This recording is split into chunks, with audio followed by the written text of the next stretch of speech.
Elon Musk की इमरान खान के हक में ट्वीट। माजरा क्या है? अमरीकी अरबपति इलॉन मस्क की साबिक वज़ीर-ए-आज़म पाकिस्तान इमरान खान के हक में पोस्ट ने तहलका मचा दिया। दरअसल इलॉन मस्क ने फ्रीडम ऑनलाइन के डायरेक्टर माइक बेंज की एक ट्वीट को रीपोस्ट करते हुए सियासी मुखालिफिन को दबाने के लिए अदालती निजाम के मुमकिना गलत इस्तेमाल पर खदशात का इजहार किया था। माइक बेंज ने अपनी पोस्ट में दुनिया के मुख्तलिफ ममालिक से ताल्लुक रखने वाली चंद नुमाया सियासी शख्सियात बशमूल Marine Le Pen France, Jair Bolsonaro Brazil, Imran Khan Pakistan, Matteo Salvini Italy, Donald Trump America और कैलन जॉर्जेस्को रोमानिया का जिक्र करते हुए कहा कि ये तमाम मकबूल रहनुमा सियासी अनात की बुनियाद पर फौजदारी मुकदमात का सामना कर रहे हैं।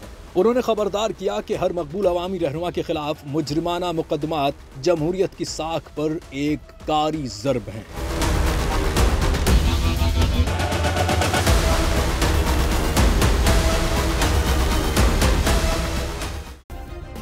सब्सक्राइब करें और बेल दबाएं ताकि कोई खबर रह न जाए।